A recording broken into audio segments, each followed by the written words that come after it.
So again, this guide is more of a general approach to Manon. So basically how I approach the character. This isn't exactly how the character is supposed to play, like this is how you're supposed to play her, or else you're doing it wrong. This is coming from my perspective. So obviously other Manon players are going to differ, but that's the beauty of this game.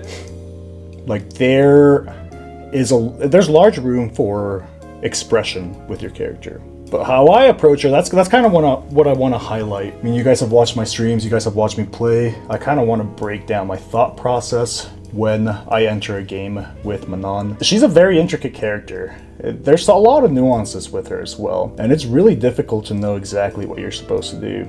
I'm not going to focus on combos, I'm not going to focus on Oki or, frame data, things like that. There are plenty of videos out there that highlight them, and if that's something that you guys want, let me know. I'll be more than happy to do another guide for like Oki setups and frame traps and things of that sort, right? But this is more, again, a general game plan with her.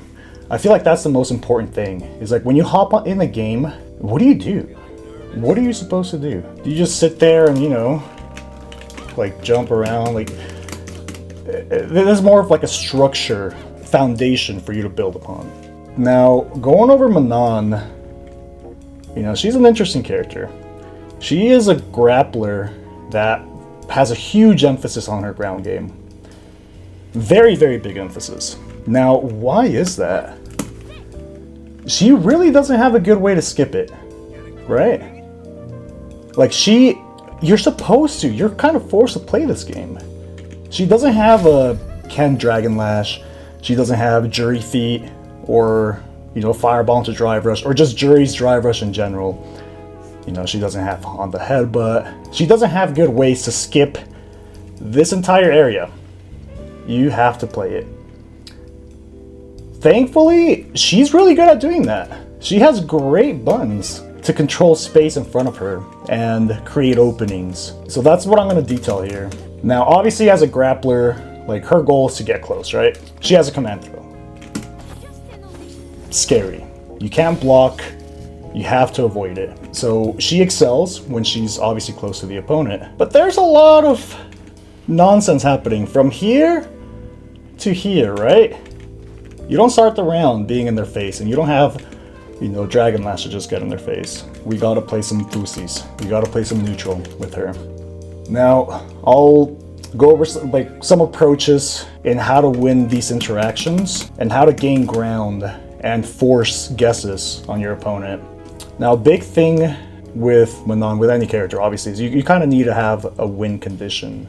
What are you supposed to do to win? Some characters are different, right? Dalsum, he just annoys you. Guile, same thing. And then there's Ken that just, presses all the buttons on his stick and wins. Manon has several of those. One of them being her medal system. Now, anytime she lands a command throw or a hit grab, she gains a medal. Big thing about this is that these medals carry over to future rounds. They don't go away. And what these medals do is, obviously, they increase your damage for your command throw and your hit grab. If you think about it, Manon actually gets stronger the longer a game goes. Round 3 Manon is scary. By that third round, Manon probably has like 4 or 5 medals. All these interactions are heavily skewed in her favor. All your guesses are heavily skewed in your favor, because once you're level 5, your command throw does 3,700 damage. That's almost as much as a CA, or a level 3 we can say. Almost as much, right? So having her near you at level 5, panic inducing. Why? Because you have to avoid it. You'd almost rather get hit than take the command throw, which is rare for command throw characters, because usually the most favorable guess is taking the throw, because that leads to the least amount of damage. Unless they get Oki from it, like good Oki. But in this case, that's completely reversed. Now you have to avoid the command throw. Detailing that, how do we get to that point? We'll talk a bit about her neutral tools here. So we know, okay, she's a grappler, she wins here. She stacks on the pressure as she gains these command throws, as she lands them. Her buttons are really what's going to open up this opportunity. In my opinion, Manon has some of the best set of normals in the game. This button right here is absurd. So we'll start with stand roundhouse. This is a god button. This button, look at the range, it's insane. On punish counter, it leads into a knockdown. It leads into Oki, right? You get punish counter, and you get Oki from it, right? So you control a lot of space with this button. There are cons to it, obviously. It is very susceptible to DI. If somebody is using DI and neutral against you, you get clipped by that. And that's obviously bad, right? They get full combo. They can neutral jump at that range too, make it whiff. You know, if you're just throwing it out, boom, they land the combo. The point of this button is that you're controlling this space and you're forcing your opponent's hand. You're forcing them to do something, right? They have to deal with it. Either walk back to whiff punish it, DI, or neutral jump, all of which you have answers to. One thing a lot of people do is just walk out of range, right? This button's very easy to whiff punish. If they walk out of range, this whiffs, you're getting punished for it. The fact that you force that interaction is actually good for Manon, because that means you gain space. That space that they're giving up by walking back, you can take up by walking forward. Big goal for Manon is also gaining the corner. Once she gets the opponent in the corner, the round is heavily in your favor. Like, it's up to you to throw the round. You could absolutely throw the round by over-exerting or by making a mistake here. But when you have an opponent in the corner, this is terrifying. They can't walk back. Walking forward once you have them cornered is terrifying, because look at that range. Like, they're not safe if you're at this range, right? Like, they're not safe. They have to jump, they have to do something, press buttons, anything, right? Your job here is just to cage them and, find some openings. If they press normals, you whiff punish them, get a punish out of that, get your combo, and so on. So that's why it's very important to take up that space that your opponent is giving you by walking back. Obviously, if they neutral jump, Manon has really good answers for it. Or you can even, you can punish neutral jumps very heavily. And obviously DI, if you're ready for it, you counter with your own DI, and you get big damage out of it. This button is at the core of Manon's game plan. As a Manon player, if you want to pick up Manon, one of the first things you want to do is learn how to use this button. That doesn't mean just spam it, right? That doesn't mean just la la la. Because as I mentioned, there are counters to it, and it is very punishable. Think about this button as if you would throwing a fireball. You want to be meticulous with it. You want to actually think before pressing it. What's the reason you're pressing it, right? Once you kind of establish that threat of stand roundhouse, it opens up the rest of her toolkit. Another button that's very strong in this scenario, in this range as well, is your crouching medium kick. This is one of the farthest reaching crouching medium kicks. If we set Luke to use his crouching medium kick, look at whiffs there. Like, yours is in range. Yours is in range where his isn't. Like, this button even outranges Guile's crouching medium kick. It's an insane button. A big reason why it's also good, it clips your opponent from walking back, right?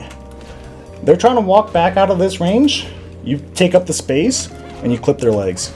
It keeps them stable.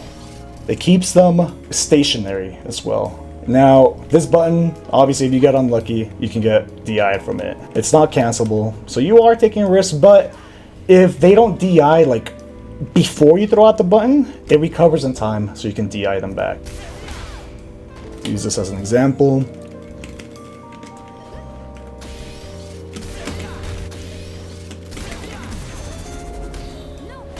Right? They have to DI it very early in order to beat it. We've established this. Obviously, you're not gaining anything. You're not in their face after pressing these buttons. The buttons that are going to get you there are her other mediums. So primarily standing medium punch and crouching medium punch. These buttons are insane. Standing medium punch is one of the best mediums in the game. Look at this. Like, it pushes Manon forward, plus on hit, and on block it's only -1. Right? So it's not a huge risk. And what happens when they block this button? Look at the pushback, right? Even though you're -1, your opponent can't really take back their turn. So it lets you do shit like this, So this button, I think it's at the core of her gameplay as well. So once you traverse the screen and once you're at this range, understanding how to use this button is critical. That doesn't mean just blah blah blah spam it, right? No, you press it and then you see what's the reaction to it. Do they press buttons after it? Do they jump? They have to do something, right? Because at this range, you can command throw them. So it forces them to do something. Even though you're negative, the spacing allows you to go for things like that. So they have to do something from it. They have to either press their medium, they have to jump, they have to do something. They're at risk of getting command thrown. Something a lot of players do is just backdash after blocking that button. I don't blame them because this spacing is very scary. Manon dominates the spacing. That's perfectly fine for you as a Manon player. You get them that much closer to the corner. And then burnout, obviously this button is just degenerate. You can just spam it and they gotta hold that. A big part of this button is also knowing how to use it to whiff punish. You walking forward into opponents, obviously you're not the only one pressing buttons. This isn't a single player game. You know, you're not playing Honda. Like, you have to interact with your opponent. So obviously they're gonna try to contest this range with their own buttons. They don't want to just get walked back in the corner. They're gonna do something about it. That's either jump, drive rush, or something, or press buttons. This button's great for that. If they want to press buttons at this range, they are taking a big risk because it's very easy to whiff punish with this button. Very easy. And if you get a punish counter with it, you could also confirm into other buttons. And obviously, these buttons are drive cancelable, right? So if you see that your button lands, boom, you get a free combo. And even if it's blocked, you force a guess. She has a command throw. Like, they have to do something. A lot of players will opt to reversal at this point, which is fine. There are ways to reduce that risk. Doing that, you're +3 in their face. You force another guess, right? Either I'm going to command throw you, regular throw, hit, whatever, right? Or block if you want a reversal. Main thing is that it forces that from your opponent. They have to do something. Crouching medium punch is another one of those buttons. I don't use it as much as stand medium punch, but the main thing about crouching medium punch is that it's a lot safer. Like, this button is a lot easier to punish, right? If you whiff it and your opponent's looking for it, it's a lot easier to punish. This button, on the other hand, isn't that easy. Like, it recovers very fast, doesn't leave like big lingering hurt boxes. And this is more of, you're trying to preemptively check things, right? If your opponent's being super aggressive, you can just preemptively throw out this button and buffer drive rush or buffer special. So what I do in this range is I just buffer it into her little spin.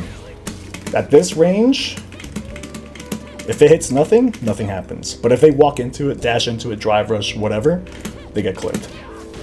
And from here, obviously Manon, I can start doing Manon things. Now, another big button for her whiff punish game is stand medium kick.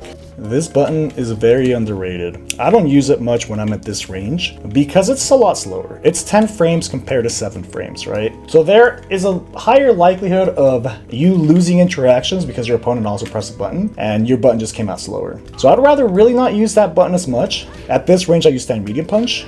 But this button is the god whiff punish button for lows. Very easy to whiff punish, right? As opposed to her mediums, they don't reach from here, but her stand medium kick is that, it's that button, you know?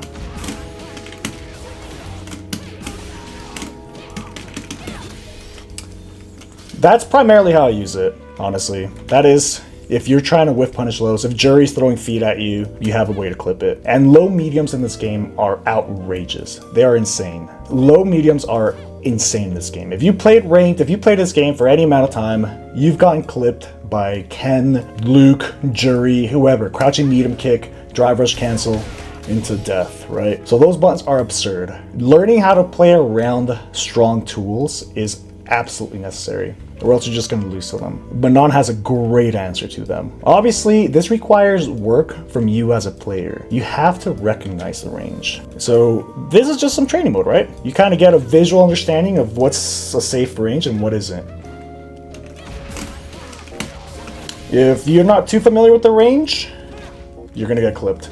And you're probably, you're in a terrible position at that point. Any of these characters will put you in the corner and you gotta guess. So that's primarily how I use stand medium kick. Outside of that, I don't really use it much. I do know there are some Manon players that use it very well outside of those ranges, and that's just personal preference, right? I see it more as a move to counter lows than anything else, because I'd rather abuse this button over anything else. Again, this button is your bread maker. This button is outrageous, right? And I hope this kind of gives you a general feel for how you're approaching neutral. Now, we understand her buttons, what they do, and obviously we can't forget about this button, right? I don't use it too much in neutral because it doesn't have as much range as this, but it's still a great button. Very easy to hit confirm.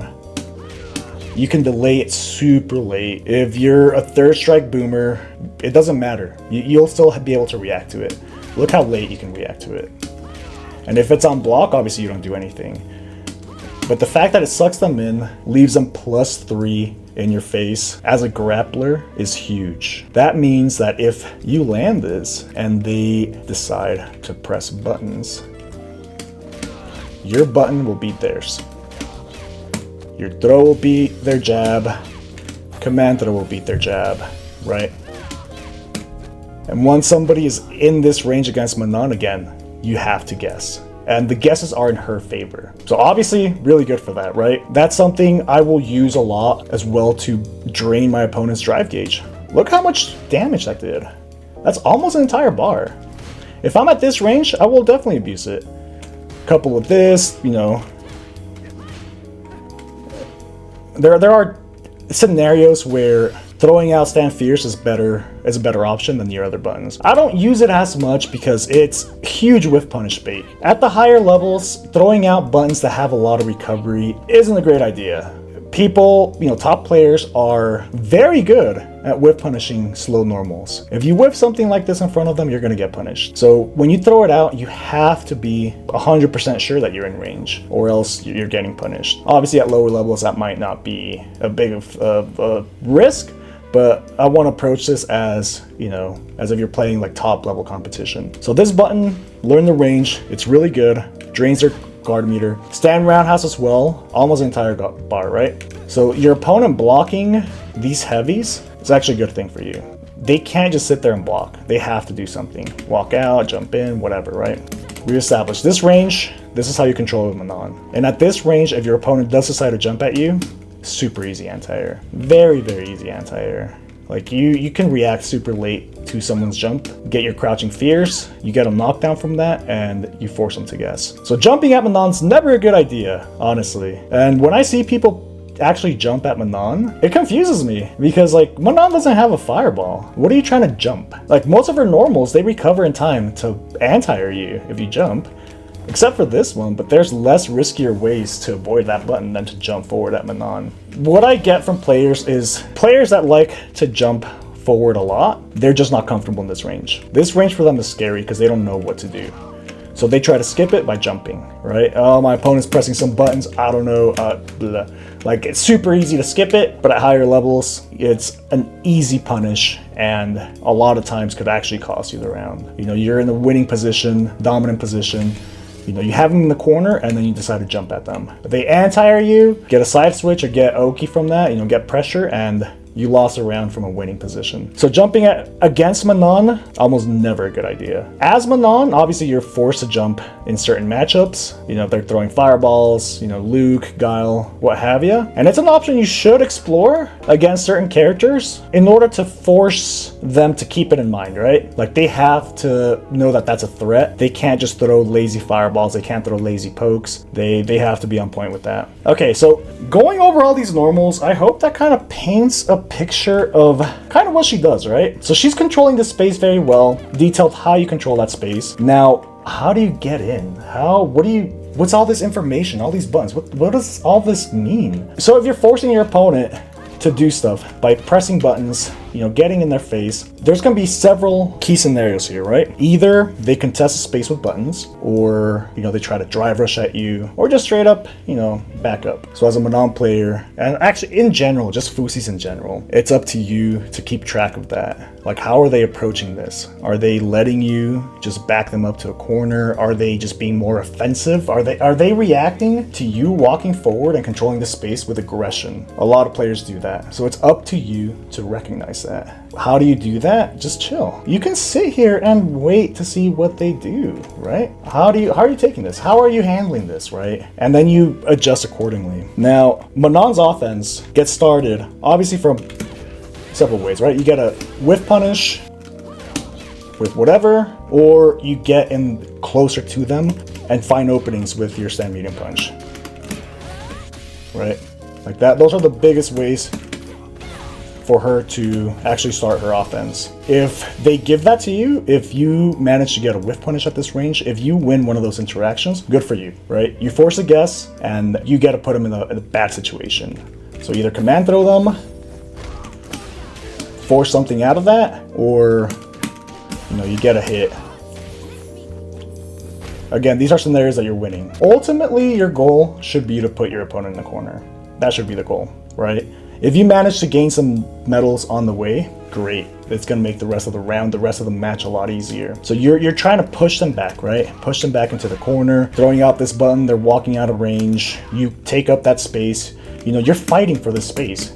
You're challenging them here, and you're forcing them to do something. You're forcing them to, avoid getting cornered. If you do manage to get them cornered, I mean, that's it. GG's, you won the round, basically. She has one of the best throw loops in the game.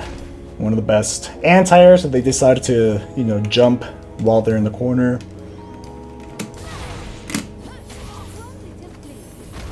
Or if they decide to jump out of the corner.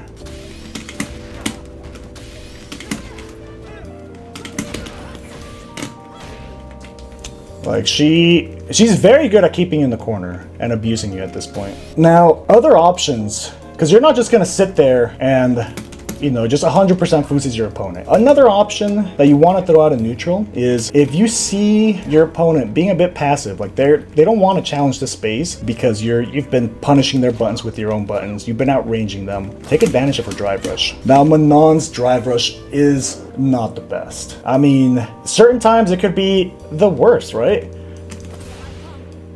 Look at that. Look at that.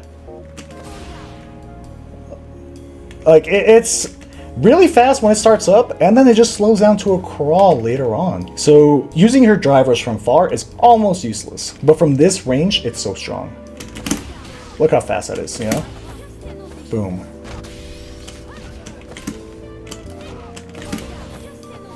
Like, from her stand roundhouse range, she threatens a command throw. How much pressure is that exerting on your opponent? Like, that's creating that mental stack, If you start abusing that, they're forced to either sit there, try to react to it, or control this space with their buttons so you don't just get free drive rushes in their face. And either one of them, that's a win in your book. If they start pressing buttons at this range, we've already discussed her buttons. Manon's normals are very good at punishing your opponent for daring to try to play Street Fighter. And if they try to react to it, fine. Like, you don't have to go for it, You can just walk up. If they're trying to react to it, that means they're not doing anything. That means that they're giving you space, right? Because they're just solely focused on reacting to the green. So at that case, take your space, go for your command throws, or go for your medium punch, or just keep bullying them. If they're blocking your buttons, that's a win in your book. Drive meter's being drained, and you're pushing them closer to the corner. Have them here, now what? I want to make something different for Oki and pressure, but just to simplify it, you force a guess. They have to do something. You don't have to do anything, really. Honestly, if, let's say, you get a command throw, or you get this, which, by the way, mid-screen, this is her best knockdown. You don't have to do anything. The pressure's on your opponent. They have to do something. You can just chill, or, you can...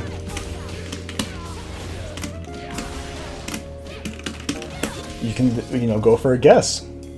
I'll do a little Q&A, what questions about what has been stated, what questions do you guys have so far? If you're too passive in point blank range, you are not wasting your opportunity. I mean, even if you're too passive, you still want an interaction, right? You got damage, you got them closer to the corner, and you're gathering data from your opponent as well. I'm not telling you to just do nothing after every interaction. I'm telling you that you have the option to do nothing. That's an option, right? That's a read. If you think your opponent's going to reversal, you can. That's basically a free ramp for you, right? If they want to block, if they want to press button, whatever it is, right? Even if you do nothing, you still won this interaction, and you're still at this range. This is the money range. If they decide to walk back, perfect. You know, again, you're taking up space. You're getting to the corner. Don't freak out. Don't get overly anxious to try to take advantage of these positions. You don't have to. Keep in mind, this is a 99-second game. You don't have to try to end it all within 10 seconds. Obviously, if you have a read on your opponent, go for it. You know, go for your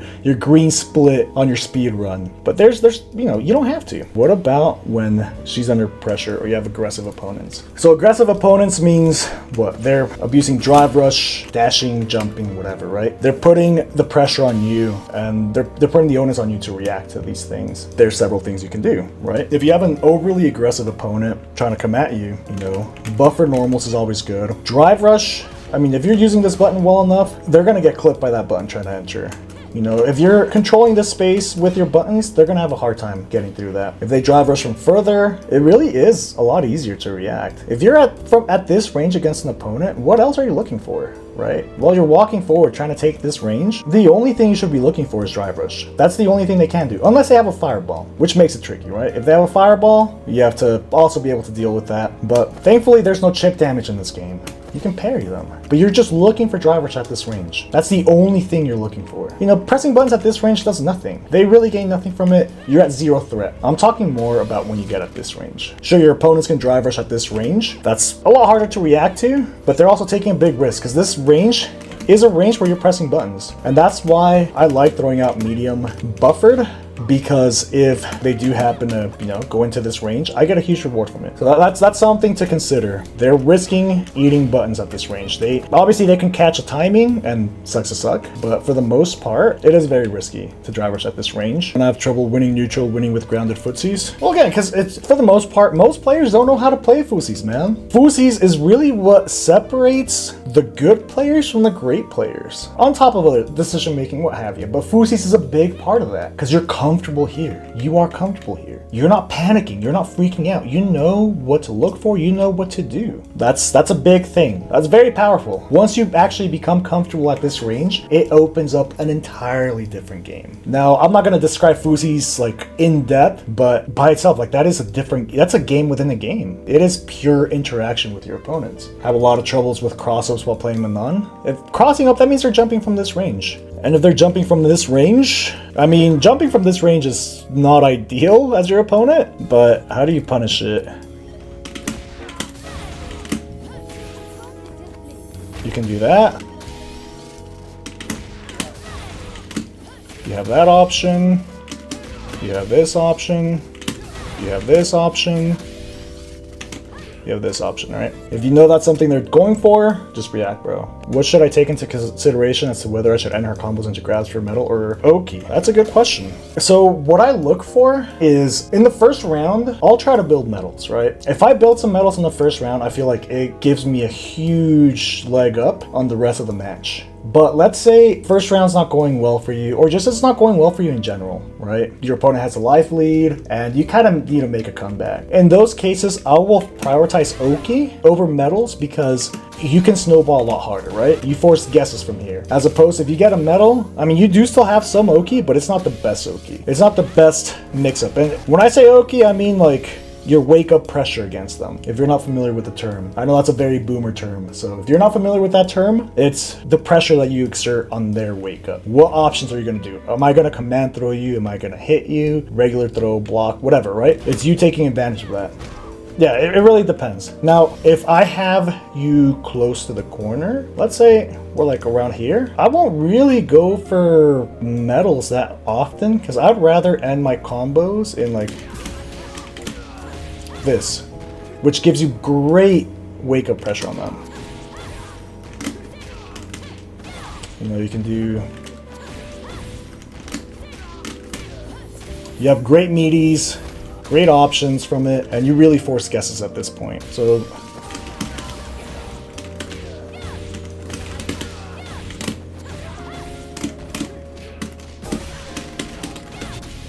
You know, it depends. If I'm closer to the corner, I'll opt to get him cornered. But if we're just kind of mid-screen here, I'll get a medal. Or if we're closer to here, I'll get a medal. If you let them jump at that range, essentially we're playing too close. Not really. People will jump forward at this range. That's a guess, right? If they think you're going to command throw you, a lot of times jumping forward is not a bad option, but it's not safe. Against Manon, it's not safe. Right? It is not safe. This is a just react, bro, obviously. You kind of have to be able to just react to that. But it's kind of easy, because look, they're in the air for so long. As long as you're not like committing to buttons while they're jumping, then should be an easy punish for you. What's the deal with Modern Manon? I don't know. I've never played Modern Manon. I hear she's bad. If you're gonna play Modern, there's way better characters for Modern. Characters with one button DPs, one button great supers. Like Manon's not it. Manon's more of a classic character because you have access to all her buttons. All her buttons have a use to them. So it's, yeah, you don't want to miss out on any of them. Modern Zangief, Modern Cammy. Yeah, exactly. Modern Luke. Okay, but did this kind of make sense? Does she need a DP to be competitive? Absolutely not. One thing I forgot to mention is her crouching short. This button is insane. It's one of the best lights in the game. Look at the range for it. It's insane. And it's a low. So if you're kind of close at this range, you're gonna have to throw that button out. Couple with this. Controls a lot of space, opens up command throws, you know?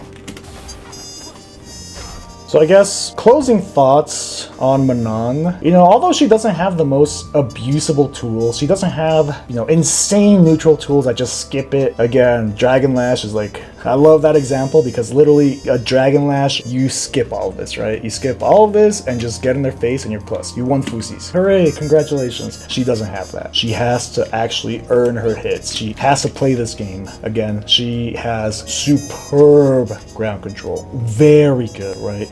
She forces your opponent into bad situations. And something about Manon is, you know, while she does require work in actually learning how to play neutral with her, she's really rewarding. And I think she can absolutely compete at the highest levels. With the tool set she has, the onus is on the player, is on the pilot. The character isn't necessarily going to carry you. And that's obviously in a game with characters that are very powerful. That could be seen as a problem, but with a good pilot behind her, she is terrifying. She is terrifying in the right hands. So I hope that made sense. If you guys have any questions, just let me know. Again, I plan on making more guides for her matchups, or more of her mix-up game, what her options are when she knocks the opponent down, optimal combo routes, things of that sort. But yeah, let me know any other things that you guys would want answered. If you guys haven't subscribed yet, subscribe.